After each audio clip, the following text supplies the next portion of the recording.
Sometimes there's so many things that you can juggle, right? There's so many things that we kind of have to do, and for her to be so laid back and relaxed and have fun and just chit chat with everyone is cool to see. Now I understand you got some new shoes that you've developed. Is this going to be a gift for Caitlin? Yeah, so I gifted her some shoes. What you just witnessed wasn't just a friendly exchange between two athletes. It was the moment that sent shockwaves through social media, sparked 1,000 theories, and revealed something much bigger about where Nike is taking women's sports. When Nelly Korda handed Caitlin Clark that gift at the Pelican Golf Club, fans immediately sensed this wasn't your typical cross-sport interaction. This felt intentional, this felt strategic, and many of you picked up on it instantly. Because here's what we're unpacking today. Why did Nike orchestrate this very public moment between their two fastest rising female superstars? What does this gift actually represent beyond the custom shoes? And why are fans convinced this signals a massive power shift in how Nike approaches women's basketball? We're connecting dots that go way beyond a simple handshake. And by the end, you'll understand why this moment matters far more than most people realize.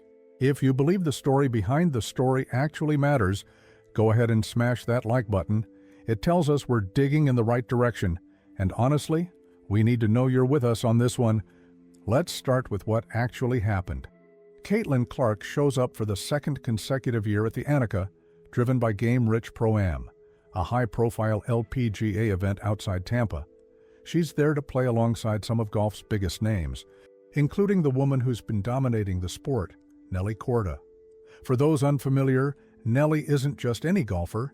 She's a 15-time LPGA winner, a global Nike athlete, and arguably the most marketable face in women's golf right now. She's been building her brand, launching signature collections, and representing Nike on the biggest stages around the world. Now, Caitlin Clark needs no introduction to anyone following women's basketball. She's the Indiana Fever guard who broke viewership records, sold out arenas, drove merchandise sales through the roof, and became the most talked-about rookie in WNBA history. She's also a Nike athlete, signed to one of the most closely watched endorsement deals in recent memory. So when these two ended up together at this event, cameras were already rolling, fans were already watching, and Nike knew exactly what kind of moment they were creating. What does it mean for women's sports, for two of the biggest stars to come together in this sort of environment? How important is that? I think it just shows how powerful, supporting one another can truly be. And, I've always been a big advocate of that and supporting women's sports, and always been a big fan, whether it's golf or soccer or volleyball, whatever it is. So it's really fun to just see her do her craft up close and how good she is. And, getting to play with her last year, and I played a few other rounds with her. So that's Nelly explaining the importance of women supporting women across sports. And on the surface, this sounds beautiful, right? Two elite athletes celebrating each other, showing solidarity, building bridges between basketball and golf. Except many of you noticed something else. You noticed the timing, you noticed the visibility, you noticed that Nike made absolutely certain this moment would go viral. Because this wasn't a private gesture. This was a branded, public, fully documented exchange that happened in front of multiple cameras, with social media teams ready to amplify it, and sports media outlets prepared to cover it. Within minutes, the clips were everywhere. Twitter exploded, Instagram lit up, and the theories started pouring in immediately.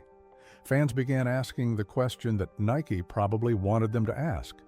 What is Nike actually building here? Let's filter out the noise for a second and look at the facts. Nelly Korda represents Nike in golf, a sport that's traditionally been harder to market to younger, diverse audiences. Caitlin Clark represents Nike in basketball, a sport experiencing a massive visibility surge thanks largely to her impact. Both women are in their early to mid-20s. Both have rabid, extremely online fan bases. Both are breaking through in ways that transcend their individual sports. So when Nike puts them together in a moment designed to feel organic, but clearly orchestrated, what are they really doing? They're testing a cross-sport ecosystem. They're seeing if Caitlin's basketball fans will follow her into golf content. They're checking if Nelly's golf audience will engage with WNBA storylines. They're building a content universe where these two athletes can cross-promote, share audiences, and ultimately drive more engagement for Nike across multiple sports. And judging by the reaction, it's working exactly as planned. But here's where things get complicated. Because the moment this gift went viral, another narrative emerged. Fans started wondering out loud, what does this mean for A'ja Wilson? Now, let's be extremely clear about something. There is zero confirmed evidence that A'ja Wilson had any negative reaction to this moment, none. What we do have is fan speculation, social media theories, and a lot of people reading between the lines of Nike's marketing strategy. A'ja Wilson is the reigning WNBA MVP. She's a two-time champion. She's been the face of the Las Vegas Aces dynasty and one of the most dominant players in league history. She's also a Nike athlete, someone who's been with the brand for years and has earned every bit of recognition she's received. So when fans see Nike rolling out the red carpet for Caitlin Clark in such a visible, viral way, some are asking whether this represents a shift in who Nike sees as their primary basketball ambassador. We're getting into speculation territory here, but the breadcrumbs are worth following. Caitlin Clark's rookie season generated unprecedented attention. Her games drove viewership numbers the league hadn't seen in decades. Her jersey sales broke records. Her social media presence dwarfed nearly everyone else in the WNBA. And while A'ja Wilson remains elite on the court, the business side of sports often moves toward whoever generates the most buzz. That's not a judgment on talent. That's just how marketing works. So when Nelly Korda, another one of Nike's premium athletes, publicly gifts Caitlin Clark custom shoes at a highly visible event while cameras capture every angle, fans interpret that as Nike making a statement. They see it as the brand saying, "This is our future. This is who we're building around. This is the athlete we believe can transcend basketball and become a global icon." And if you're A'ja Wilson, or frankly any other Nike-sponsored WNBA player, you'd be paying attention to that signal. Asked me if they're going to make her golf better, and I was like, guaranteed. Did you sign them? No, I didn't. I hope she uses them. But I gave her a little gift bag of this little PE collection, which has been super fun to make. So I'm very grateful. And if you told me this, I don't know, 10 years ago when I was looking in the crowd that I would have my own shoe and being here playing in front of everyone and inspiring the next generation, I would tell you. Listen to what Nelly just said. She gifted Caitlin a collection from her own signature line. That's significant. That's not just handing over a random pair of shoes. That's one Nike signature athlete gifting another Nike signature athlete products from her personal brand. It's a cosign. It's an endorsement. It's Nelly saying, "You're on my level, and I want the world to see us together." And for Nike, that kind of organic feeling influencer moment is worth millions in advertising. Now here's where I need your perspective. Drop a comment below and tell us, do you think Nike is intentionally shifting focus toward Caitlin Clark as their primary basketball face? Or is this just smart marketing that celebrates multiple stars? Because the internet is divided on this, and your take matters. We're reading every single comment, so let us know where you stand. Let's dig deeper into why this moment feels so loaded with meaning. Nike has a history of building athlete ecosystems. Think about how they've marketed LeBron James, Serena Williams, Cristiano Ronaldo. These aren't just endorsement deals. These are entire universes built around a single athlete's brand, with Nike positioning themselves at the center, the gifts, the collaborations, the cross-sport appearances. All of it serves a purpose. It's about creating moments that feel personal and authentic while actually being part of a much larger strategic plan. So when Nelly Korda hands Caitlin Clark a gift at a golf tournament with perfect lighting, perfect camera angles, and perfect social media distribution, Nike isn't just celebrating two athletes. They're testing whether Caitlin Clark can operate at that LeBron level, Serena level, transcendent athlete tier.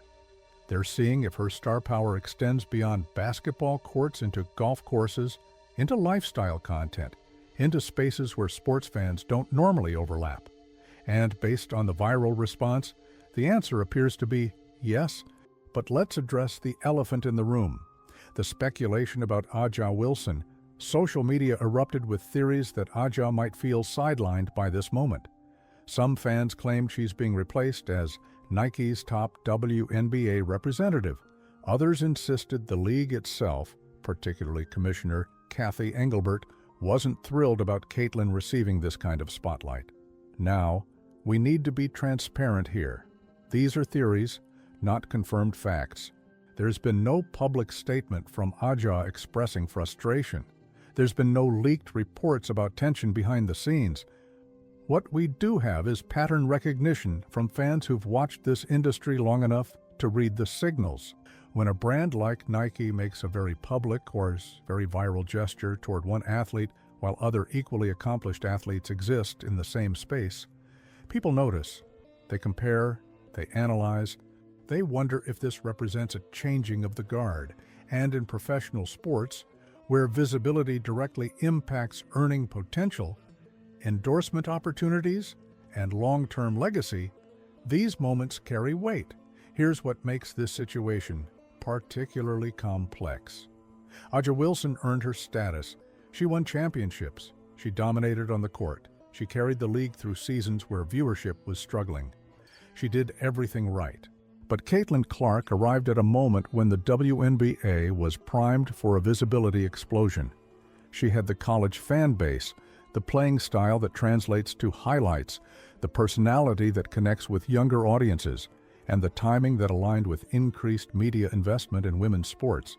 It's not about who's more deserving.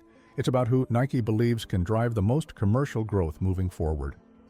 And if we're being honest, Caitlin's numbers speak for themselves. Her games drew viewership that exceeded many NBA contests. Her rookie season generated more social media engagement than some veteran all-stars accumulate in entire careers. Her jersey became one of the fastest-selling items in WNBA history. From a pure business perspective, Nike would be foolish not to maximize her commercial potential. But that doesn't mean other athletes should be pushed aside or diminished. That's where the tension lives. Many of you have been saying this for weeks. You've noticed how Caitlin's highlights dominate timelines. You've seen how narratives shift toward her even in games where other players performed brilliantly. You've questioned whether the league is inadvertently creating a hierarchy that benefits one player at the expense of others. And moments like the Nelly Korda gift amplify those concerns because they feel symbolic of a larger pattern. Reading between the lines reveals something interesting, though. If Nike is truly building a cross-sport empire around Caitlin Clark, partnering her with athletes like Nelly Korda, that actually benefits the entire WNBA. More attention on Caitlin means more attention on women's basketball overall. Higher viewership for Fever Games means higher viewership for the league. Increased merchandise sales for one player means increased investment in women's sports infrastructure. The rising tide lifts all boats, as they say. But only if the league and Nike ensure that tide reaches everyone, not just the athlete at the center of the marketing blitz. So was Nelly Korda's gift a slap to Aja Wilson? Absolutely not. That framing is unfair and inaccurate. What it was, however, is a very clear signal about where Nike is placing their marketing energy right now. It's a signal that Caitlin Clark has reached a level of commercial viability that extends beyond basketball. It's a signal that cross-sport collaborations are part of Nike's strategy for growing women's athletics. And it's a signal that the traditional hierarchy, where the MVP and the champion automatically receive the most attention, might be shifting toward whoever generates the most engagement. The WNBA is navigating unprecedented growth right now. Commissioner Kathy Engelbert has talked repeatedly about expanding the league, increasing investment, building new fan bases. Caitlin Clark's arrival accelerated that timeline dramatically, but with that acceleration comes challenges. How do you celebrate a breakout star without alienating established veterans? How do you capitalize on viral moments without creating resentment within the league? How do you ensure that commercial success for one player translates to opportunities for everyone? These are the questions the WNBA is wrestling with behind closed doors, and Nike is wrestling with their own version of the same challenge. They have multiple elite athletes under contract. They need to maximize ROI on every endorsement deal. They need to create viral moments that drive sales and engagement. But they also need to maintain relationships with athletes like A'ja Wilson, who've been loyal brand ambassadors and continue to perform at elite levels. It's a delicate balance, and moments like the Nelly Korda gift reveal just how visible that balancing act has become. Here's the bottom line. Caitlin Clark is not responsible for how Nike chooses to market her. A'ja Wilson deserves recognition for everything she's accomplished. Nelly Korda simply wanted to celebrate a fellow athlete she admires. And Nike is doing what every major brand does, capitalizing on viral moments to maximize commercial impact. The controversy isn't really about the gift, it's about what the gift represents. A shift in attention, a change in marketing priorities, and a reminder that in professional sports, visibility is currency. So where does this leave us? With a WNBA that's experiencing explosive growth, but also navigating the complexities that come with that growth. With Nike testing new cross-sport strategies to see how far they can push women's athletics into mainstream consciousness. And with fans like you trying to make sense of moments that feel significant, even when we can't fully explain why. The Nelly Korda gift wasn't a slap. It was a signal. And how the league, the players, and the brands respond to that signal will shape the next chapter of women's sports. If you want to stay ahead of these stories, if you want to understand the business dynamics shaping the WNBA, hit that subscribe button and turn on notifications. We're tracking every move, every deal, every moment that reveals where this league is heading. And coming up next, we're breaking down the real reason why certain WNBA veterans are reportedly frustrated with how rookies are being marketed. You're not going to want to miss that one. Thanks for rolling with us today. Keep those comments coming, keep connecting the dots, and we'll see you in the next one.